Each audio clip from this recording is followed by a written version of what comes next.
ஓம் குருவழியே ஆதி ஆதி, ஓம் குருமொழியே வேதம் வேதம், ஓம் குருவிழியே தீபம் தீபம், ஓம் குருபதமே காப்போ காப்போ. ஆனந்த ராகமாய் ஓர் ஆன்மீக பயணம். நீங்கள் பார்த்துக் கொண்டிருப்பது உங்கள் பாக்யம் சேனல். வழங்குவோர் அன்புடன் கல்யாண் ஜுவல்லர்ஸ். இது உங்கள் பாக்யம், எங்கள் பாக்கியம். பாக்கியம் சேனல் நேயர்கள் அனைவருக்கும் கிருஷ்ணன் பாலாஜியின் பணிவான வணக்கம்.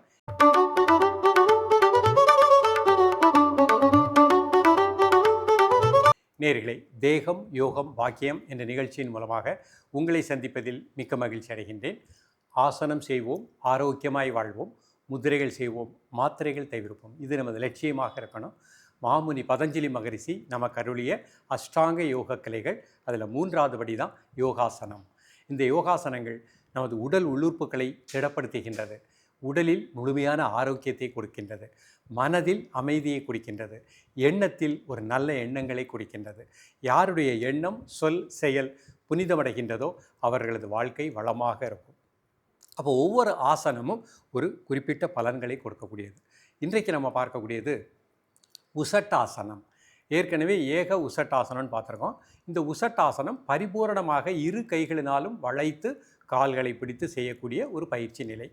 இது ஜென்ரல் ஹெல்த்தில் உள்ளவங்க, மாணவ செல்வங்கள், ஸ்போர்ட்ஸ்மேன், அவங்க எல்லாருமே இந்த பயிற்சி பண்ணுங்கள். உங்களுக்கு இதயம் நன்றாக இயங்கும், இதய வாழ்வுகள் நன்றாக இயங்கும். பொதுவாக ரன்னிங் ஸ்போர்ட்ஸ்மேன் ஓடும் பொழுது அவங்க நிறைய மூச்சு பிராணனை வெளியே விட்டு தான் ஓட வேண்டியிருக்கு. அப்போ அவங்களுக்கு மீண்டும் எனர்ஜியை கேதர் பண்ணணும். நீங்கள் ஓட்டப்பந்தயத்தில் ஃபஸ்ட்டு வந்துடலாம், அதற்கப்புறம் நீங்கள் அமைதியாக ஒரு இடத்தில் அமர்ந்து தினமும் இந்த ஏக உசட்டாசனம், இந்த உசட்டாசனத்தை ப்ராக்டிஸ் பண்ணுங்கள். உங்களுக்கு இதயம், இதய வாழ்வுகள், நுரையீரல் எல்லாமே நன்றாக இயங்கும். நுரையீரலுடைய இயக்கம் சீராக இருக்கும் பொழுது ஓட்டப்பந்தயத்தில் முதல் பரிசு வாங்க முடியும். உங்களுக்கு எவ்வளோ வயதானாலும் நீங்கள் சுறுசுறுப்பாக உற்சாகமாக இருக்கலாம். நிறைய நபர்களுக்கு ஆஸ்மா, சைனஸ், மூக்கடைப்பு, ஒற்றை தலைவலி, கழுத்து வலி, முதுகு வலி, இவை அனைத்திற்குமே இந்த உசட்டாசனம் ஒரு நல்ல பலனை கொடுக்கக்கூடியது. இந்த ஆசனத்தை காலை மாலை இருவேளையும் சாப்பிட்றதற்கு முன்பாக 10 வினாடிகள் 2 முறை இல்லை 3 முறை ப்ராக்டிஸ் பண்ணுங்கள். மிக நல்ல பலன்கள் கிடைக்கும். அறுவை சிகிச்சை செய்தவர்கள், ஹார்ட் ப்ராப்ளம், ப்ரெஷர் உள்ளவங்க இந்த ஆசனத்துக்கு முயற்சி பண்ண வேண்டாம். மற்றவர்கள் தாராளமாக பயிற்சி பண்ணலாம். இப்பொழுது இந்த ஆசனத்தினுடைய உசட்டாசனத்தினுடைய செயல்முறை விளக்கத்தை தெளிவாக காண்போம்.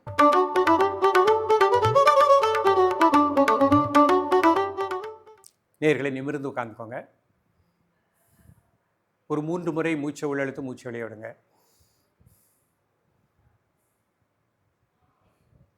இப்போ இந்த ஆசன நிலைக்கு போவோம்.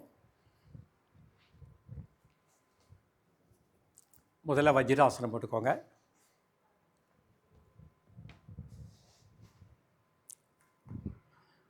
அப்படி எழுந்து நின்றுக்கோங்க. கால் 1 ஃபீட் அகட்டிக்கோங்க. இந்த கைனால் இந்த கை, இந்த கைனால் கழுத்து நல்ல பின்னாடி. இதில் 10 செகண்ட். 1 2 3 4 5 6 7 8 9 10. ரிலாக்ஸ். மீண்டும் ஒரு முறை பண்ணுறேன்.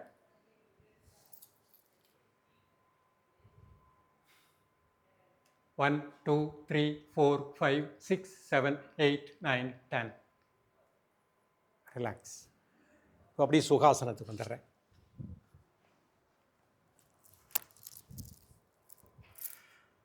நேயர்களே, இந்த உசட்டாசனம் பார்த்தீங்க, கொஞ்சம் சற்று கடினமான ஆசனம். உடல் பருமனாக உள்ளவங்க, ஹார்ட் ஆப்ரேஷன் ஆனவங்க, உடலில் வேறு அறுவை சிகிச்சை செய்தவர்கள், மூட்டு வலி உள்ளவங்க இந்த ஆசனத்துக்கு முயற்சி பண்ண வேண்டாம். இப்போ இந்த ஆசனம் செய்ய முடியாதவங்க பிரம்மா முத்திரை பண்ணிக்கோங்க. வயதானவர்கள் இந்த மாதிரி பண்ணி நல்லா ஒரு 3 முறை மூச்சை உள்ளெழுத்து மூச்சை வெளியே விடுங்க. தென் நார்மல் ப்ரீத்திங். காலை மதிய மாலை 3 வேளையும் சாப்பிடுவதற்கு முன்பாக 2 நிமிடங்கள். ரிலாக்ஸ் பண்ணிக்கோங்க. நேயர்களே, யோகாசனங்கள், முத்திரைகள் மிக அற்புதமான ஒரு பலனை கொடுக்கக்கூடியது. தொடர்ந்து பயின்று வளமாக நலமாக வாழுங்கள். மீண்டும் எளிமையான யோகா முத்திரைகளோடு உங்களை சந்திக்கின்றேன். நன்றி, வணக்கம். ஆனந்த ராகமாய் ஓர் ஆன்மீக பயணம். நீங்கள் பார்த்துக் கொண்டிருப்பது உங்கள் பாக்யம் சேனல். வழங்குவோர் அன்புடன் கல்யாண் ஜுவல்லர்ஸ். இது உங்கள் பாக்யம், எங்கள் பாக்கியம்.